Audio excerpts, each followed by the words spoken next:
열왕기상 19장 모니터 소리 조금만 올려주시면 감사하겠습니다. 열왕기상 19장 구약성경 549쪽입니다. 열왕기상 19장 9절부터 18절의 말씀, 구약성경 549쪽 한 절씩 교독하시겠습니다. 엘리야가 그곳 굴에 들어가 거기서 머물더니 여호와의 말씀이 그에게 임하여 이르시되, 엘리야야, 내가 어찌하여 여기 있느냐? 그가 대답하되, 내가 만군의 하나님 여호와께 열심히 유별하오니 이는 이스라엘 자손이 주의 언약을 버리고 주의 제단을 헐며 칼로 주의 선지자들을 죽였음이오며 오직 나만 남았거늘 그들이 내 생명을 찾아 빼앗으려 하나이다. 여호와께서 이르시되, 너는 나가서 여호와 앞에서 산에 서라 하시더니 여호와께서 지나가시는데 여호와 앞에 크고 강한 바람이 산을 가르고 바위를 부수나 바람 가운데에 여호와께서 계시지 아니하며 바람 후에 지진이 있으나 지진 가운데도 여호와께서 계시지 아니하며 또 지진 후에 불이 있으나 불 가운데에도 여호와께서 계시지 아니하더니 불 후에 세미한 소리가 있는지라. 엘리야가 듣고 겉옷으로 얼굴을 가리고 나아가 굴 어귀에 섬에 소리가 그에게 임하여 이르시되, 엘리야야, 내가 어찌하여 여기 있느냐?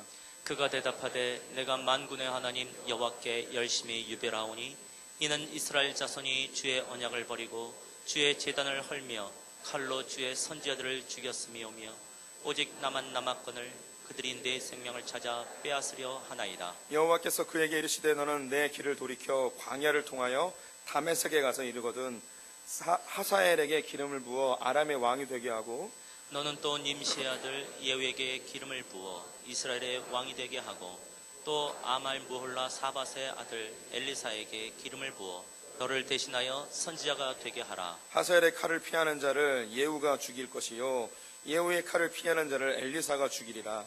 그러나 내가 이스라엘 가운데에 7,000명을 남기리니 다 바알에게 무릎을 꿇지 아니하고 다 바알에게 입맞추지 아니한 자니라. 아멘. 하나님의 은혜와 평강이 우리 성도들에게 가득하시기를 축원드립니다. 옆 사람에게 밝은 미소로 인사하겠습니다. 새해 복 많이 받으세요. 네, 좀 더운 것 같은데 이쪽도 좀 문을 열어주시면 감사하겠습니다. 오늘은 그래도 세상은 살만합니다라는 제목 네 번째 시간입니다. 우리 성도님들이 저에게 가끔씩 전화를 하는데요. 지난달에 전화 한 통을 받았습니다. 어느 남자 집사님께. 그 전화는 음주 전화였습니다. 술이 취해서 전화를 하셨는데 시간이 오후 3시였습니다. 3시에 술 취해서 전화하셨으니까 이제 점심부터 계속 드신 거죠. 권하게 취하셔서 저에게 전화하셔서 왜 전화하셨냐고 했더니 살 맛이 안 난다는 거예요. 사는 게 재미가 없고 왜 살아야 되는지 모르겠고 그래서 왜 그런 생각을 하시냐라고 했더니 예전에도 열심히 사셨고 지금도 열심히 사시는 분이세요. 제가 그분의 삶을 알기 때문에 예전보다 지금 수입이 한 3배 정도 많아졌어요. 그래서 부인에게 이렇게 갖다주고 자녀들도 키우는데 쓰고 그러는데 내가 얼만큼 더 벌어야지 부인이 만족할지 모르겠다고, 언제까지 이렇게 벌어야 되는 거냐고 하면서 자기가 마치 돈 버는 기계인 것 같다고, 내 삶은 없어진 것 같고 내가 살아가는 건 단지 아내를 위해서 그리고 자식들을 위해서 사는 것 같다고 하면서 사는 게 재미가 없다고 하며 전화를 걸어 오셨습니다. 전화 통화가 1시간 정도 지속이 됐던 것 같은데요. 했던 얘기 또 하고 했던 얘기 또 하고 우리 성도님들 잘 아시죠? 네. 술에 취하면 그렇습니다. 제가 뭐 딱히 또 해답을 줄 만한 것이 없었습니다. 그래서 이렇게 제가 반응을 했습니다. 집사님 지금 많이 취하신 것 같으니까 나중에 좀 정신이 온전해지시면 그때 다시 대화를 좀 하자고, 다음에 저랑 삼겹살하고 소주 한잔 하면서 이렇게 얘기하자고 이렇게 이야기를 했어요. 실제로 이분에게는 예전에 한번 소주하고 삼겹살을 사다 드린 적이 있어요. 삶에 참 고단한 분이셔가지고 지금 그래도 좀 나아지셨는데 그런데 이분의 이 고백이요, 이분만의 고백은 아닙니다. 여기 계신 분들도 솔직히 살만 나서 사는 사람 몇 명이나 되겠습니까? 어쩔 수 없이 사는 분들도 많이 있고요. 별로 재미없는 인생이지만 그래도 살아야 되니까 사는 거고, 때로는 나를 위해 사는 적 한 번도 없고 가족을 위해서, 자녀를 위해서 인생이 허비되는 것 같은 생각도 많이 들고요. 삶의 의미가 무엇인가라는 생각이 들 때도 있어요. 세영이 너 이렇게 나를 그렇게 쳐다보니 너 요즘 그러니? 벌써 그러면 안 돼. 내 얘기 하시는군요, 목사님. 뭐 이렇게 그런 눈빛으로 보면 어떡하니. 예, 제가 농담으로 얘기했지만 이런 어린 아이들도 그런 생각을 합니다. 네. 인생에 참 재미가 없어요. 갑자기 생각이 났는데요. 제 아들이 3명 있잖아요. 큰아들이 초등학생이었고 둘째 아들이 유치원생일 때였던 일입니다. 차를 타고 가는데 둘째 아들이 유치원 너무 힘들다는 거예요. 그래서 막 이렇게 막 투덜투덜 되는 거예요. 뭐 숙제도 있고 뭐 재미없고 막 하는데 그랬더니 큰아들 놈이 그때 1학년이었습니다. 유치원 때가 좋은 줄 알아. 이건 실제입니다. 실제. 유치원 때가 좋은 줄 알아. 네, 살맛이 안 나는 거죠. 초등학교 들어가니까. 유치원 때하고는 천지 차이인 거죠. 오늘 살맛 안 나서 죽고 싶어하는 한 인물을 만나게 됩니다. 엘리야인데요. 엘리야가 이세벨을 피하여서 광야로 도망을 가다가 로뎀나무 아래에서 누워가지고 하나님 이제 넉넉하오니 이제 내 생명을 거두어가 주십시오. 나 더 이상 살고 싶지 않습니다. 사는 맛이 안 납니다. 살 희망이 없고 살 의미도 없고 내가 이렇게 그냥 사느니 차라리 죽는 게 낫습니다. 하나님 나를 좀 데려가십시오 라고 하며 기진하여서 그 하나님께 기도하는 장면을 보게 됩니다.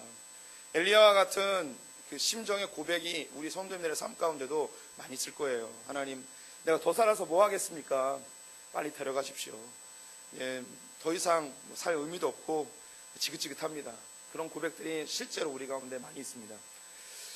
이런 그 엘리야에게 하나님께서는 실제로 목숨을 가져가셨냐? 그렇지 않습니다. 그에게 살 기쁨을, 그래도 이 세상은 살만한 세상이야 라고 이야기를 하시며 그를 다시금 일으켜 주시죠. 오늘 본문을 통해서 우리도 다시 일어났으면 좋겠는데요. 엘리야를 좀 살펴봤으면 좋겠습니다. 엘리야는 북이스라엘 선지자입니다. 다윗의 아들이 솔로몬이고요. 솔로몬이 죽은 이후에 이스라엘이 남북으로 갈리게 되었습니다. 위에는 북이스라엘, 밑에는 이제 남유다로 갈리게 되었습니다. 크기는 경상북도보다 조금 작은데요. 우리나라처럼 그런 형국이 된 것이죠. 그 중에 이제 북이스라엘은 남유다보다 훨씬 강대했고요. 경제적으로, 군사적으로 더 풍성했던 나라였습니다. 이 북이스라엘의 선지자로 엘리야가 세워졌는데 엘리야가 나타났을 때의 왕은 아합이었습니다. 구약에서 가장 기적이 많이 일어났던 때는 엘리야하고 엘리사 때입니다. 왜 기적을 많이 일으키셨냐면 이스라엘 백성들이 하도 말을 안 들으니까 기적을 일으켜서라도 그들에게 하나님의 살아계심을 보여주고 싶으셨습니다. 우리 성도님들의 삶 가운데 기적이 없다는 것에 대해서 감사하십시오. 기적이 없는 게 좋아요. 하나님 내 삶 가운데 기적을 일으켜버리시면 내 삶이 굉장히 위기의 상황에 있다는 거예요. 그래서 하나님이 내 삶을 간섭하지 않고 내가 살아가는 그 방식대로 그냥 놔두시는, 인정해 주시는 그 삶이 내가 잘 살고 있다는 뜻인 줄 아시면 더 좋을 것 같아요. 엘리야가 그 아합 때의 선지자였었는데요. 아합 왕은 이스라엘에서 가장 악한 왕으로 하나님께서 지목하셨습니다. 아합 왕이 정치적으로 보게 되면 굉장히 훌륭한 왕이었습니다. 나라가 가장 강대했고요. 외교적으로도 가장 안정적이었고요. 그리고 백성들도 가장 잘 살았던 때였습니다. 그의 정책은요, 그 외국과 화친을 맺어서 경제적으로, 군사적으로, 외교적으로 안정적인 그런 나라를 만들었습니다. 그가 그 아내로 맞이했던 사람이 바로 시돈에 있는 이 왕의 딸이었던 이세벨을 아내로 맞이하게 됩니다. 이 그 정략 결혼을 하여서 화친을 맺는 것인데, 안정적인 나라를 만든 것인데, 이 화친하는 결혼을 하게 되어지면 단순히 아내만 얻는 것이 아니라 그 아내가 갖고 있는 그 나라의 문화를 그대로 다 가져와야 됩니다. 당시의 문화는 다 이제 종교적 문화였습니다. 그래서 바알과 아세라 신을 다 가지고 왔고 전국 방방곡곡에 아세라와 바알 신전을 세우게 되었으며, 그리고 외국에서 이 제사장들을 수입해 와가지고 그 바알과 아세라 신전에서 봉사하게끔 하였습니다.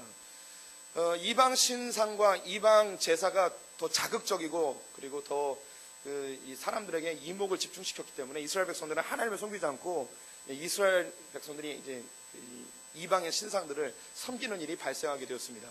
이스라엘 백성들이 이방 신상을 섬기니 제사장들과 레위인들이 먹고 살 게 없어지겠죠. 그래서 남쪽으로 다 도망을 가버리게 되고요. 그리고 자기의 직분을 내려놓고 일반인의 삶으로 살아가기도 하였습니다. 그리고 그렇게 잘못된 길로 걸어가고 있는 이스라엘 백성들에 대하여서 선지자들이 바른 길을 가라고 지적을 하게 되죠. 그때 이세벨이 선지자들을 다 죽이게 됩니다. 그 장면이 18장 4절에 있는데요. 이세벨이 여호와의 선지자들을 멸할 때에 오바다가 선지자 100명을 가지고 50명씩 굴에 숨기고 떡과 물을 먹였더라. 이세벨이 여호와의 선지자들을 다 죽이려고 했습니다. 그때에 오바다라는 신하가 하나님의 마음을 품고 선지자 100명을 구해내서 동굴 2개에다가 숨기고서 먹을 것을 제공하면서 살게끔 하였죠. 이때에 이제 엘리야 선지자가 아합 왕에게 찾아가서 너무 하나님 앞에 악을 행하고 백성들이 하나님을 떠나니까 한 가지 제시를 해요. 당신이 이렇게 계속 범죄하기 때문에 하나님께서 진노하신다. 그래서 기근을 일으킬 것이다. 그래서 당신 하나님께 다시 돌아와라 라고 합니다. 그런데 이 엘리야는요 소심했어요. 겁이 많았던 사람입니다. 그래서 엘리야에게 기근이 일어날 것이라고 이야기하고서 그 이스라엘 땅을 지키지 못하고 도망을 갑니다. 요단강을 건너서 그라시네가에 가서 숨어서 살아요. 그래서 까마귀가 와가지고 먹을 것을 제공해 주잖아요. 산부니까 조금 더 많은 걸 얘기해 드려야죠. 까마귀가 와서 하나님이 먹을 것 뚝뚝뚝뚝 갖다 주고 뭐 이런 것을 생각하면 이제 안 되고요. 하나님은 자연 상황과 환경을 통해서 일하는 분이에요. 까마귀는 뭐든지 다 이렇게 집어먹는 그런 특성이 있습니다. 그래서 까마귀 뱃속에 보면 이상한 거 많이 들어있고요. 까마귀 둥지에 가게 되면 깡통도 있고요. 뭐 돈도 있고 조개 껍데기 이런 것도 있고 뭐 별의별 게 다 있어요. 그러니까 이런 그라시네가의 동굴 바위 틈에 까마귀들이 많이 살았던 거죠. 그래서 까마귀들이 동네에서 이것저것 다 물어갖고 오는 거예요. 그 중에 이제 이 엘리야가 먹을 것을 찾아가지고 먹은 것으로 이렇게 이해하시는 게 더 합리적이십니다. 그렇게 하다가 이제 시내가 다 말라버렸어요. 말라버렸으니까 이 아합 왕이 열이 받죠. 그래서 엘리야를 잡아가지고 비가 내리도록 하기 위해서 잡아오라고 시킵니다. 이 엘리야가 다시 도망을 가요. 이세벨의 출신지였던 시돈으로 매국으로 도망가는 거예요. 도피를 하는 거죠. 우리로 이야기하면 나라의 왕을 피하여서 일본이나 미국으로 도망가는 것과 비슷한 상황입니다. 가서 3년을 지내요. 계속해서 엘리야를 찾게끔 하는데 점점점 나라는 기근으로 고통을 당하게 됩니다. 그때 하나님께서 다시 이스라엘로 돌아가라고 지시를 합니다. 돌아오는 길에 이 오바다를 만나게 됩니다. 오바다가 하는 이야기가 뭐냐면 아합 왕이 나를 통해서 당신을 꼭 찾아오라고 이야기했습니다. 내가 못 찾아오면 난 죽습니다. 하나님이 그 타이밍에 아합 왕을 보낸 이유는 오바다가 선지자들을 구해준 아주 착한 신하였잖아요. 그래서 그가 죽음을 당하면 안 되기 때문에 하나님께서 그 오바다를 살리기 위하여 그 아합 왕이 오바다에게 엘리야를 잡아오라는 명령이 내려질 때와 그리고 하나님께서 이 엘리야에게 고향으로 돌아가라고 했던 그 타이밍이 비슷한 것 같습니다. 그래서 길에서 만나가지고 아합 왕에게 가자고 합니다. 가서 이 엘리야에게 아합 왕이 막 소리를 질러요. 너 때문에 이 나라가 이 모양 이 꼴이 되었다. 아니 엘리야 때문에 이 모양 이 꼴이 된 게 아니죠. 이스라엘과 아합 왕의 범죄 때문에 이렇게 된 것인데 오히려 그 선지자에 대해서 욕을 하게 됩니다. 그때 이 일이 나 때문에 그런 것인지 당신의 죄 때문인지 한번 증명해 봅시다. 그래서 850대 1로 전쟁을 하기로 합니다. 선지자들끼리 전쟁을 하는 것이죠. 갈멜살에 어느 때에 모여서 제단을 쌓고 송아지를 올려놓고 850명이 한번 제사를 드려봐라. 그럼 바알이 불을 내려서 그 제단을 제물을 받는지 그리고 하나님께서 동일하게 그렇게 하시는지 한번 시험을 해보자 했습니다. 그래서 갈멜살에 모여서 바알 선지자와 아세라 선지자 850명이 모여서 점심때가 될도록 계속해서 춤을 추며 제사를 지냅니다. 불이 안 내리는 거예요. 점점 다급해지게 되죠. 그래서 몸을 막 찢으면서 이 피를 내면서 저녁 때까지 또 막 제사를 지내요. 그래도 불이 안 내리는 거예요. 그래서 이제 포기를 하게 됩니다. 그래서 엘리야가 하나님 앞에 호소하였더니 불이 내리게 되어지죠. 그때의 장면이 18장 37절과 38절에 나와 있습니다. 여호와여 내게 응답하옵소서. 내게 응답하옵소서. 이 백성에게 주 여호와는 하나님이신 것과 주는 그들의 마음을 되돌이키심을 알게 하옵소서 하며 이에 여호와의 불이 내려서 번제물과 나무와 돌과 흙을 태우고 또 도랑의 불을 핥을지라 라고 되어 있습니다. 하나님께 하나님 응답하시옵소서 불을 내리시옵소서 라고 했더니 하나님의 불이 내려서 제물을 다 태워버리고 거기에 엘리야가 물을 부으라고 그랬어요. 물을 부으면 제물이 안 타잖아요. 강력한 불이 임할 것을 기대했던 것이죠. 그 밑에 도랑에 물이 차도록 물을 부었는데 그 도랑의 물까지 다 말라버리게 하였습니다. 근데 이 기적이 목적이 아닌 거예요.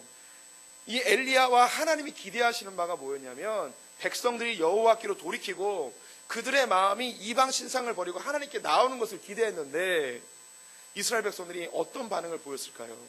엘리야가 기대했던 것과 전혀 다른 반응을 보이게 됩니다. 선지자 바알과 아세라 선지자 850명은 기송 강가로 데려가서 다 죽이긴 했는데 그 이후에 이세벨이 강력하게 저 엘리야를 죽여야겠다라고 이야기했을 때에 그 누구도 말리지 못하고 고스란히 이세벨의 뒤를 쫓아 또다시 우상 숭배의 길로 걷게 되어집니다. 엘리야가요, 이세벨이 무섭고 내가 내 목숨 좀 구해보겠다 뭐 이 정도로 도망갔다고 생각하시면 조금 이 엘리야의 마음을 조금 덜 읽으신 거고요. 엘리야가 굉장히 낭망했어요. 왜냐하면 이런 엄청난 기적을 일으키면 하나님이 그 불을 내리시고 바알은 불을 못 내리는 그 현장에 백성들이 있었다면 이 정도 하나님의 기적을 보면 하나님이 살아계심을 알고 우상들을 다 버려버리고 산당 다 부겨버리고 이세벨을 쫓아내고 이렇게 해야 될 텐데 이세벨이 엘리야 잡아 죽여 하니까 아합도 못 말리고 백성들 그 누구도 말리지 못하게 되었습니다. 내가 이 나라에 더 이상 희망이 없구나. 내가 더 이상 뭘 할 수 있겠나 라는 마음으로 낭망하여서 북이스라엘에서 국경선을 넘어 부엘세바라는 남유다의 맨 끝에까지 오게 됩니다. 그리고 그 밖이 그 더 나가면 광야예요. 광야까지 가요. 죽을 생각으로 한 거죠. 그러다가 로뎀나무 아래 누워서 하나님 나 이제 죽고 싶습니다. 나 좀 데려가십시오. 이 엘리야가 경험한 이 낭망, 살맛이 없었던 것은요, 그가 지금까지 열심히 했던 것이 무의미하고 가치 없다고 느껴지는 그 마음 때문이었습니다. 오늘 이 엘리야가 세 가지의 큰 낭망을 얻게 되어지는데요, 그것을 하나씩 하나씩 바라보고 하나님께서 어떻게 다시 살려내는지 한번 보겠습니다. 첫 번째는요, 육체적인 탈진이에요. 너무 열심히 지금까지 달려왔어요. 그래서 지금도 도망 오면서 육신이 다 탈진한 상태였습니다. 오늘 본문에 19장 4절과 5절 말씀을 보시면 이렇게 기록하고 있습니다. 우리 성도님들과 같이 읽어보겠습니다. 시작. 자기 자신은 광야로 들어가 하룻길쯤 가서 한 로뎀 나무 아래 앉아서 자기가 죽기를 원하여 이르되 여호와여 넉넉하오니 지금 내 생명을 거두시옵소서. 나는 내 조상들보다 낫지 못하나이다 하고 로뎀 나무 아래 누워 자더니 천사가 그를 어루만지며 그에게 이르되 일어나서 먹으라 하는지라. 엘리야가 이제 넉넉합니다. 더 이상 살 의미가 없습니다. 저 데려가십시오 라고 하면서 그가 완전히 기진하여서 로뎀나무 아래 누워서 잠을 자고 있습니다. 그때 하나님께서 그에게 하셨던 반응은 몽둥이를 때려서 너 정신 안 차려? 빨리 가야지 라고 하는 것이 아니고 그를 어루만지셨어요. 그를 어머니가 마치 자기 아기 잘 때 어루만지듯이 고생이 많구나 하면서 이렇게 어루만지는 것 같은 그런 모습이죠. 가끔 제가 어머니 집에서 이제 잠을 잘 때가 있는데요, 어머니가 이제 60이 넘으신 분이신데도 제가 잘 때면 이불 챙겨주시고 덮어주시고, 그 어머니는 늘 좀 저를 안쓰럽게 생각하세요. 그 어린 놈이 교회 가가지고 나이 드신 성도님들 뒷바라지 안 하려고 얼마나 고생이 많니 이런 생각으로 굉장히 긍휼히 여기시는 그런 어머니십니다. 그래서 굉장히 안쓰럽게 보시고, 하나님이 그런 것 같아요. 엘리야를 이렇게 쓰다듬으면서 야 네가 고생이 많다 하면서 그렇게 이렇게 어루만지면서 그에게 먹을 것을 주시고 다시 체력을 보강시키고 또 잠을 자게 해요. 또 한참을 잔다면 또 일어날 때쯤 돼서 또 먹이고 또 재워요. 그러니까 그 길을 걷게 하십니다. 우리가요, 그 삶에 재미가 없고 기쁨이 없고 낙이 없고 그럴 때에 많은 이유 중에 하나가요, 육신이 너무 힘들 때이에요. 너무 쉬지도 못하고 밤잠도 제대로 자지 못하면서 너무 일하게 되어지면 우리가 사람과의 관계도 어려워지고요, 하나님과의 관계도 어려워져요. 마음이 여유가 없어지는 거예요. 체력이 뒷받침돼줘야지 신앙생활도 하고 인간관계도 할 수 있는데 육체가 너무 기진하게 되어지면 삶의 모든 것이 다 흐트러지게 되어집니다. 그래서 우리 성도님들 육체를 잘 다스리셔야 됩니다. 건강 잘 유지하시고요, 특별히 쉴 수 있을 때에 확실히 쉬십시오. 하나님이 우리를 6일 동안 일하고 7일째는 쉬도록 하셨습니다.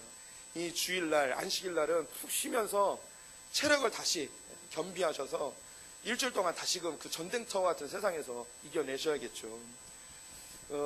제가 한 달 전, 지난 여름에 어떤 집사님에게 신방을 가게 됐습니다. 신방을 가게 된 건 요청 신방이었어요.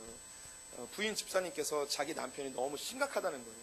교회 나가기도 싫고 신앙생활하는 것도 싫고 사는 것도 싫고 죽고 싶다는 얘기만 계속되고 그래서 너무 걱정된다고 하면서 신방을 좀 해달라고 했습니다. 그 여자 집사님이 기대했던 바는 영적으로 좀 충족을 시켜줘서 다시금 일어나길 바라는 마음으로 저를 불렀던 것이죠.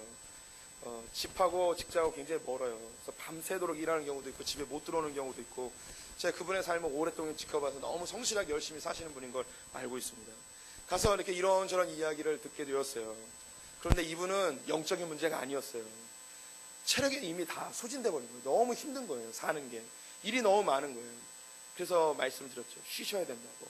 쉬시게 되면 가족과의 관계들, 하나님과의 관계들이 많이 회복될 것이라고 이야기를 했습니다. 그런데 이제 목사가 그냥 쉬세요라고 이야기만 하면 어떻게 쉬겠어요. 그래서 제가 그때 마침 갖고 있었던 콘도 이용권이 있었어요. 그래서 콘도 이용권을 드렸어요. 이번 여름에는 가족들하고 다 함께 제발 여행 좀 다녀오시라고, 숙제라고 꼭 다녀오시라고. 그런데 안 가셨어요. 제가 막 좀 섭섭했어요. 그거 뭐 15만 원, 20만 원 되는 콘도 이용권을 우리 집 그 여름 여행을 그분에게 드렸는데 안 가는 거예요.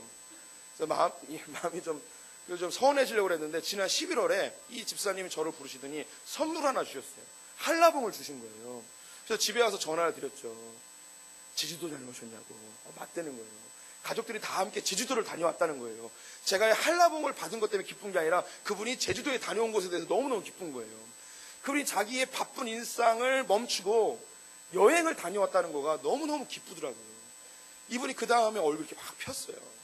우리 이제 사무실에서 제일 열심히 일하는 사역자를 찾는다면 단연 박춘교 목사님이세요. 제일 많이 일을 하시는데 지난달에 목사 안수 기념으로 성지순례를 보내드렸죠. 다녀왔는데 얼굴이 그 전에 갈 때는 검정색이었는데 갔다 오니까 얼굴이 하얀색으로 바뀌었어요. 얼굴에 막 광채가 나는 거예요. 그래서 6년 동안 열심히 사역하다가 이렇게 한번 외국 보내주니까 이게 얼굴 낯이 바뀌는 거예요. 앞으로 6년 동안은 죽도록 충성할 것이 기대가 되어져요. 우리 성도님들 요번 주가 설입니다. 설 요번 설 참 황금 연휴예요. 그렇죠? 수, 목, 금, 토요일, 주일 5일이에요. 월차 2번 쓰면 이번 일주일 완전히 확 놀 수 있습니다. 성도님들 제가 허락해 드릴게요. 다음 주 예배 안 나와도 돼요. 해외여행 가세요. 해외여행. 돈이 없어요?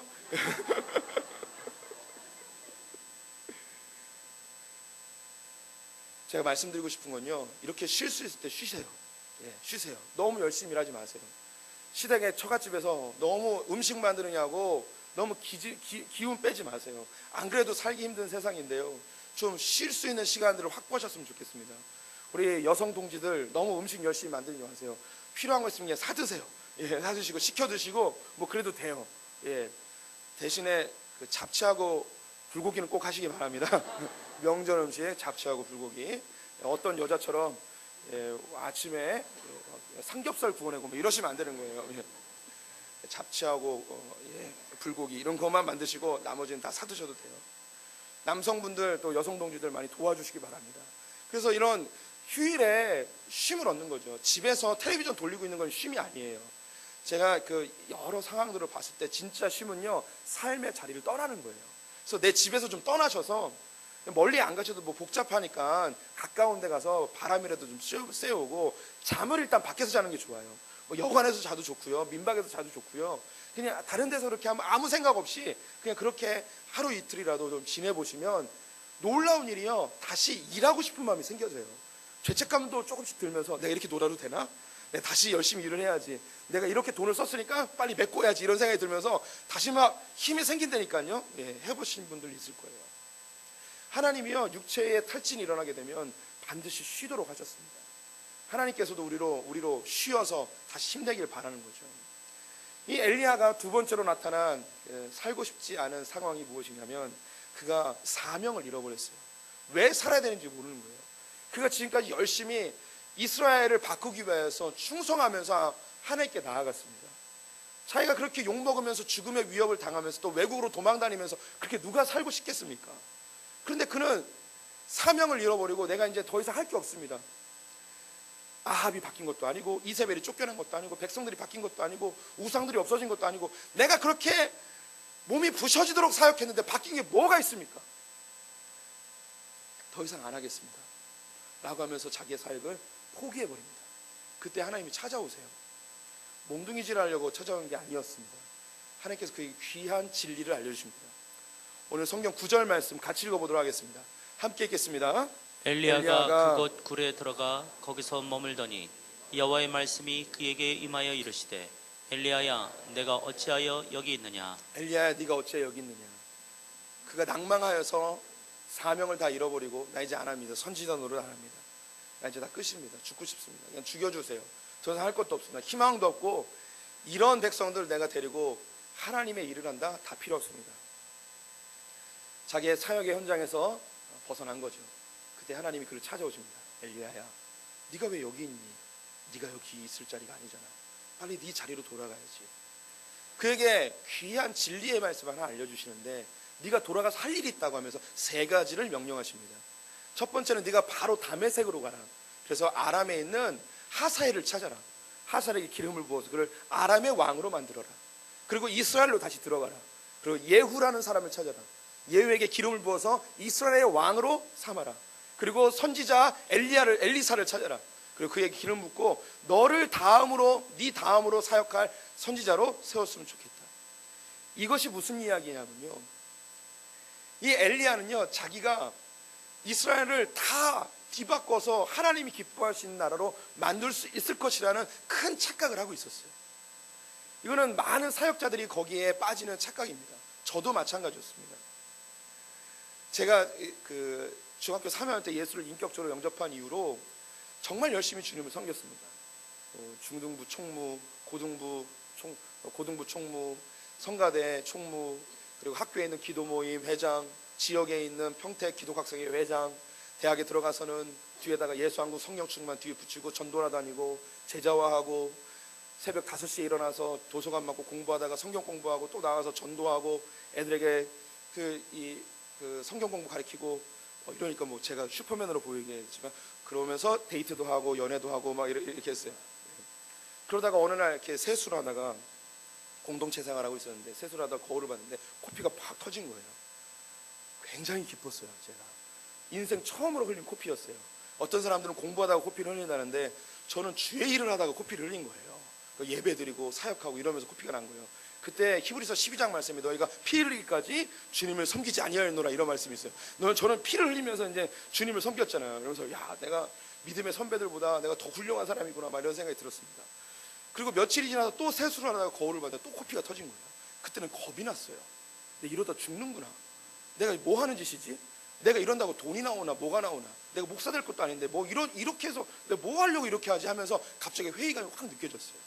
그때 마침 저 안에 또 들어왔던 생각이 뭐냐면 전도하고 복음화하고 제자훈련하고 막 하는데 바뀌는 건 아무것도 없는 거예요. 모임은 점점 줄고요. 제자들은 점점 떠나가고요. 복음 전도에도 다 거절당하고요. 그러면서 제 안에 깊은 실망감과 함께 본질적인 그 회의가 느껴졌어요. 분명히 성경이 진리라면 이 진리를 전달했을 때 사람들이 받아들여야 될 거 아니에요. 근데 아무도 안 받아들이는 거예요. 그러면 이게 뭔가 잘못됐든지 아니면 내가 뭔가 잘못됐든지가 분명히 뭔가 문제가 있는 거죠. 그러면서 이제 예수님을 생각하게 됐습니다. 예수님도 분명히 진리를 전했는데 바리새인들과 율법학자들이 다 거절한 거예요. 주님이 전달하신 이 진리가 절대 분변의 진리라면 사람들이 다 받아들여야 되는 거 아니에요. 근데 아무도 안 받아들이는 거예요. 그러면서 이게 가짜일지도 모르겠구나. 그래서 교회를 나가기 싫어졌어요. 모임도 나가기 싫어졌고요. 심지어 예수님이 가짜 아니야? 내가 다 속고 있었던 거 아니야? 라는 생각까지 깊은 회의가 느껴졌습니다. 그때 주님이 저에게 알려주신 바가 뭐냐면 저는 그 전까지 내가 열심히 사역하고 전도하고 뭐 이렇게 하면은 캠퍼스가 바뀔 줄 알았어요. 나라가 뒤집어 엎어질 줄 알았어요. 하나님 나라가 임재될 줄 알았어요.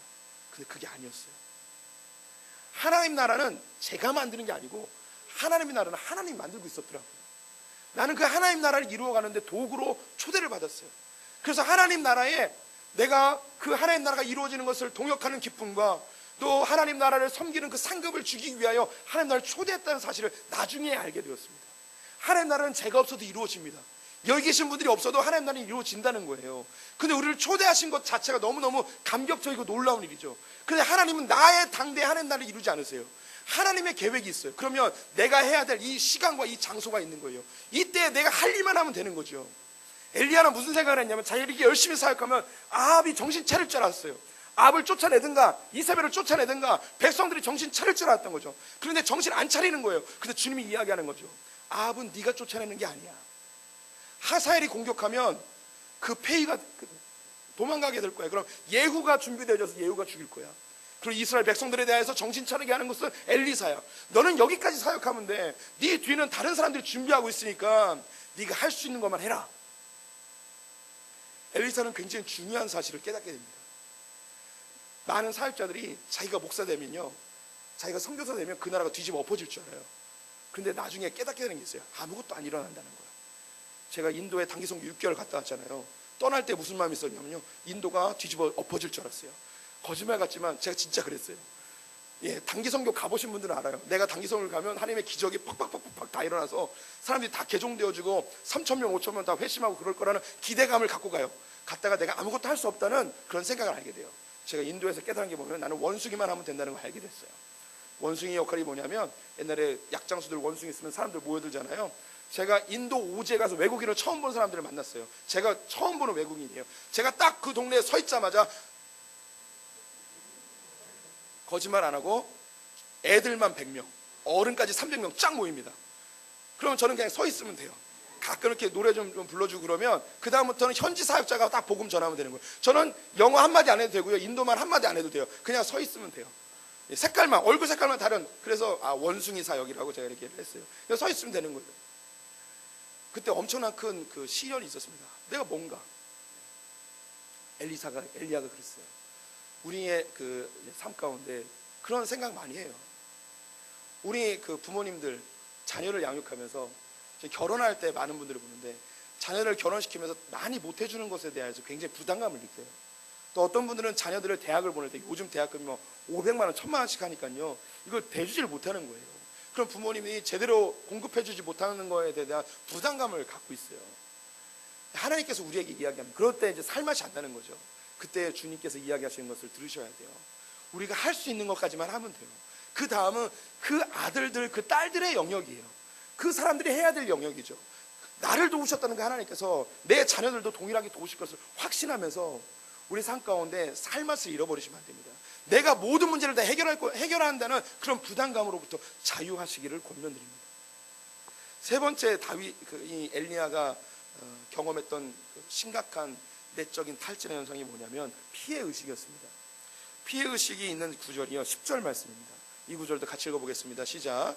그가 대답하되 내가 만군의 하나님 여호와께 열심히 유별하오니 이는 이스라엘 자손이 주의 언약을 버리고 주의 제단을 헐며 칼로 주의 선지자들을 죽였음이오며 오직 나만 남았거늘 그들이 내 생명을 찾아 빼앗으려 하나이다. 엘리야가 하는 이야기가 다른 선지자들은 다 죽었다는 거예요. 이세벨의 손에 남은 건 자기밖에 없대요. 그리고 그 남아있는 선지자는 있거든요. 여전히 남아있어요. 그런데 자기만 남았다는 거예요. 자기만 이렇게 생명의 위협을 당하면서 고통당하는 거죠. 남아있는 사람들은 뭐냐면 이세벨과 아합에게 적당하게 타협하여서 목숨을 구걸하고 있는 거예요. 이 땅에는 제대로 된 사역자가 하나도 없다는 거죠. 나밖에 없다는 거예요. 쟤네들, 저 이스라엘에 있는 제사장들, 선지자들 다 이세벨에게 어느 정도 타협하면서 그렇게 목숨 구걸하면서 생명을 연장하면서 먹을 거 얻어먹으면서 저렇게 살아가고 있는데 저 나라가 무슨 하나님께 영광을 돌릴 수 있겠습니까? 나밖에 남은 사람이 없습니다 라고 이야기를 했어요. 이게 피해의식인데요, 우리 성도님들도 인생을 살면서 가정이나 교회나 이런 데서 심각한 이 피해의식들이 있어요. 그러면 뭐 하나님의 일 하고 싶은 마음이 있는 거죠. 나만 고생하는 것 같다는 생각이 드는 거예요. 나만 희생한다는 생각이 드는 거죠. 우리 남성분들, 나는 열심히 일하고 내가 번 돈으로 나는 써보지도 못하고 자식들하고 마누라가 다 쓰는, 그래서 나는 돈 버는 기계인가 라는 피해의식을 가진 분들도 있습니다. 여성분들은요, 밖에서도 일하고 안에서도 일하고 뭐 이런 생각이 드는 거죠. 교회에서도요, 다른 사람은 다 히히거리면서 놀고 있는데 나만 열심히 일하는 것 같은 거예요. 이런 경우가 어떤 사람이 있냐면요, 소심한 사람들이 이런 경우가 많아요. 그래서 자기를 자학하는 거예요. 열심히 자기를 자학하면서 하나님 보십시오, 내가 이렇게 열심히 일하니까 나 좀 살펴주십시오, 이런 생각을 가질 때가 많이 있죠. 어떤 분들은요, 내가 나가면 교회가 망할 것처럼 생각하는 분들도 있어요. 아니에요, 안 망해요. 네. 그래서 나만 열심히 일하고 다른 사람이 일하지 않는데 목사님이 안 알아줘요. 내가 한번 일을 멈춰봐, 어떤 일이 벌어지나. 그러면서 나가요. 실제로 우리 교회에 그런 분이 있었어요. 내가 나가면 교회가 어떻게 되는지 보십시오. 그러면 나갔어요. 이렇게 재수없게 말하진 않았고요. 그런 투로 말을 했어요. 우리 어머니들 집에서 혼자 자기가 이렇게 열심히 일하는데 아무도 안 알아주죠. 내가 살림을 멈추면 이 집안 꼬라지가 어떻게 될지 상상해봤어 하면서 멈추고 싶을 때가 있잖아요. 피해의식. 멈추세요. 아무 일도 안 일어나요. 누군가 치워요. 예. 우리 남성분들 나 혼자 돈 버는, 나 혼자 피해보는 것 같죠. 내가 직장을 때려치워서 니네들 어떻게 먹고 사는지 봐라. 그래서 때려쳐보세요. 때려쳐도 먹고 살아요. 예. 부인이 벌든가 아니면 자식들이요 아르바이트를 해서도 벌더라고요. 때로는 자식들이 아르바이트해서 아버지보다 더 많이 버는 경우들도 있어요. 그들의 영역이에요. 그들의 영역. 피해의식에서 벗어나세요. 오늘 성경이 이 피해의식에 사로잡힌 엘리야에게 하나님께서 어떻게 이야기하는가. 18절 말씀인데요, 제가 읽어보겠습니다. 그러나 내가 이스라엘 가운데 7,000명을 남기리니 다 바알에게 무릎을 꿇지 아니하고 다 바알에게 입맞추지 아니한 자니라. 하나님께서 7,000명을 남기셨대요. 이 7,000이라는 숫자는 정확하게 숫자를 의미하는 걸 수도 있겠지만 하나님이 기뻐하시는 완전수를 이야기합니다. 이 이스라엘 땅에 너 말고도 바알과 아살에게 무릎 꿇지 않고 이세벨에게 목숨의 위협을 받으면서 하나님 나라를 세우기 위해 충성하고 있는 7,000명이 있어. 네가 더럽고 흉악한 그런 선지자들만 봤지, 타협하고 돈 때문에 구걸하고 있는 그런 선지자들만 봤지 아니야. 7,000명의 선지자들이 아직도 남아있어. 하나님의 제자들이 아직도 남아있다니까 하고서 그를 격려합니다. 우리는요, 나 스스로 혼자서 하나님 나라를 이룬다는 생각은 버려야 돼요. 내 가정을 나 혼자 이끌어간다는 생각 버려야 됩니다. 하나님께서 동역자를 주십니다. 동역자. 우리의 믿음의 경주는요, 주님 오시는 날까지 가야 되는 거예요. 혼자서는 못 가요. 그래서 주님은 함께 모여서 교회라는 공동체를 통해 우리가 같은 마음 가지고 같은 고민하고 같은 눈물 흘리면서 살아가는 우리들이 함께 나누며 고백하며 위로하며 격려하며 그 믿음의 경주를 하라는 거죠. 맞아요. 이 세상은요, 쓸모없는 사역자들도 많이 있고요, 하나님 영광 가리는 성도들도 많이 있습니다. 그런데 바알과 아세라에 무릎 꿇지 않은 7,000명도 있다는 거예요. 우리 성도님들 신앙생활하면서 살 맛이 없으십니까? 그럼 하나님께 간구하십시오. 내 마음에 합당한, 내 마음을 잘 알 수 있는 동역자 만나게 해주십시오. 사랑방에서 그런 사람들을 만나면 너무너무 기쁜 일입니다. 교회 안에서 나와 마음을 함께하며 기도의 동역자를 만나는 건 너무너무 큰 축복입니다. 저는 우리 성도님들이 그런 분들을 많이 만났으면 좋겠어요. 고민될 때, 힘들 때 전화해서 기도 제목 나눌 수 있는 그런 믿음의 동역자들이 많이 생겼으면 좋겠어요. 이 세상에 권력 있고 힘 있는 그런 사람들 인간관계 말고요, 하나님 안에서 바알과 아사레에게 무릎 꿇지 아니하는 그런 순수한 믿음 가진 그 믿음의 동역자들이 우리 성도들 주변에 너무너무 많았으면 좋겠습니다. 그럴 때 살맛이 나는 거예요. 마음 통하는 사람이 있어야지 살맛이 나는 거죠. 또한 사명 찾으셔야 돼요. 사명. 엘리야에게 하나님께서 사명 주십니다. 나이 들었다고, 혹은 이미 내가 다 할 거 다 했다고, 아닙니다. 사명 없으면요, 사람이 목표가 없으면 사람이 살 맛이 안 납니다. 우리의 삶 가운데 주님, 내가 뭘 하고 살아야 됩니까? 내가 어떻게 살아야 됩니까? 그럼 주님께서 세미하게 우리에게 무엇을 해야 될지 알려주십니다. 그리고 육체 가운데 많이 피곤하시면 이번 연휴에 푹 쉬시면서 하나님 안에 회복되는 분들 되시기를 축원드립니다. 기도하겠습니다. 하나님, 참 살맛 나지 않는 세상을 사는 것 같습니다. 열심히 살아보지만 얻어지는 것 없이 육체만 피곤해지는 세상입니다. 또한 어떻게 살아가야 될지, 뭘 하며 살아가야 될지, 내 삶이 어떤 의미인지 그 본질적인 고민을 하기도 합니다. 또한 가족들과 나의 주변의 환경 때문에 늘 피해보는 피해의식에 사로잡히기도 합니다. 주님, 하나님 안에서 좀 살맛 나는 세상 살고 싶습니다. 주님 안에서 육체가 회복되게 해주게 해주시고, 또한 새로운 사명 발견하여 주게 하길 원하며 믿음의 동역자들 만나서 하나님 나라 갈 때까지 참 기쁘고 즐겁게 신앙생활하는 자들 되게 하여 주시옵소서. 지금 우리 주 예수